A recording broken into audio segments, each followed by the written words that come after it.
going to give you a very simple concept you can apply to handicapping Major League Baseball totals. My name is MGCovers. Greatly appreciate you guys tuning into this video. Extremely educational, as always. It is a math-based business. I'm going to show you some basic math that you can take and apply to NBA totals. Before we do that, I want to disclose that this is one of my stat model clients' models. He's worked extremely hard on this here in the last, 30 days. If you're interested in learning more about how to build models, I actually teach that.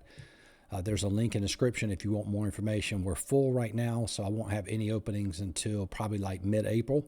But if you want to get on the email list, just click in the description where it says want to learn how to build models, and you'll be on the list to learn more information about that. All right, go ahead and disclose this now. One of the secrets to handicapping MLB totals, and I've said this before, you need to understand statistical properties, and this is pretty much true for handicapping any sport. Statistical properties is a term I came up with. It is basically facts about that sport. A fact about Major League Baseball, the average number of runs scored in a Major League Baseball game is 9. 2 years ago, it was 9.2. Last year, it went down. It was 8.76. So we will round that off and say the average number of runs scored in a Major League Baseball game is 9. Now, if we just understand that, I'm going to show you how this can drastically improve your handicapping. So what that means is if we total up all the runs in all of these games, it's going to average, quote, 9. So that means the total will always, quote, regress towards that 9. For example, let's just oversimplify this and apply this to, this was March 10th, Detroit, New York. The line is 12.5. Is it more likely to go over 12.5 or is it more likely to go under? It's more likely to go under. Average number of runs scored is 9. So the under hits there. Philadelphia, Minnesota, the total is 12.5. The under hits there. Tampa Bay, Atlanta is 12.5. The under hits. Houston, Toronto, 12.5. The under hits there. The next one is 10.5. And that one actually goes over. So we had, one loss so far. The next one is 11. Number of runs scored was 8. The under cashes there. The next one is 11. That goes over. Next one is 11.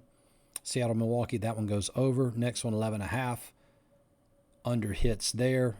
And then this last one here is 13.5.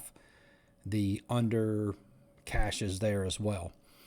Now, so I think out of those 1, 2, 3, 4, 5, 6, 7, 8, 9, 10. So you would go 7 and 3, just understanding basic math and a basic statistical property of Major League Baseball. Now, what I'm going to show you, I don't recommend playing that way. I haven't tested that, but what I do is I take the model to see if we have value, and if we do have value via the model, then I apply the statistical property of the number 9. And what I mean by that, to give you an example, Detroit, New York, the line is 12.5. You look at my line is 14, so my line is favoring the over, but since the mean is 9, we would pass, meaning our line has to favor the mean or the average. Philadelphia, Minnesota, 12.5. My line was 14, so we would pass on that one as well. Now the next one, Tampa Bay and Atlanta, is 12.5. You look at my line is 10, so my line is moving in the direction of the mean or the 9, so that would be a play and that would be a win. Houston, Toronto, we have the same line as the books line, so that would be a pass. White Sox and Oakland, my line was 9.7. Books line was 10.5. So there's no value there. So that would be a pass. We need about 1.5 to 2 points of value is kind of how I'm capping this model. Arizona Dodgers, we have the same line as the books. It's 11-11. Cincinnati and San Diego. This is an example of an under. The books line is 11. My line is 7.5. So my line is regressing towards that 9. So that would be a play on the under. That was a loss. Next one, Seattle, Milwaukee, 11.5. My line is 13. So obviously we would not play the over here. And the last one would be, well, not last one, Baltimore and Pittsburgh. You can see here the line is 11.5. My line is 9, so it's regressing towards the 9. So that would be a play on the under.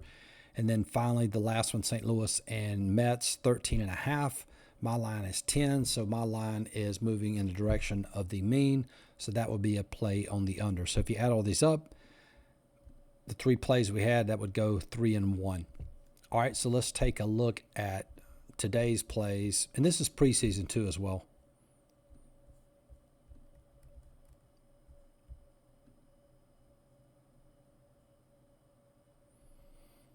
And wait for this to load. Okay, well, let's just go through and let's just look at this at face value, meaning we're just going to cap these totals based on the 9. So 7.5, that's more likely to go over than under. The over hits, so they're 1-0. At an 8, this is more likely to go over. That misses. At the 9, that's pretty much even, so we don't count that one. The 8, that's more likely to go over, and it did. Here's a 9. We'll pass on the 9 since that's the norm. 9.5, more likely to go to the under of 9, so that was a miss. 14, that's more likely to regress and go under. It goes under. 11.5, that's more likely to go under, but it goes over. 13.5, more likely to go under, but it goes over. 10.5, more likely to regress under, it goes over. And then finally, this 10.5, more likely to regress and go under. Now, let's apply the model. So we have New York Mets. Let me line this up 1 second. Okay. So we have New York Mets. The line is, wait, let me slide this over where you can see it better. Okay. Mets in Houston. Line is 7.5. My line is, whoops, let's do it this way. There we go. I like using bookmakers' closing line here. So my line is 10. Book's line is 7.5, so it's regressing towards the mean. So we would play the over there, and that was a win. Detroit, Atlanta, that was an 8. My line is a 10. So it's regressing towards the over, so that would be a play and a loss.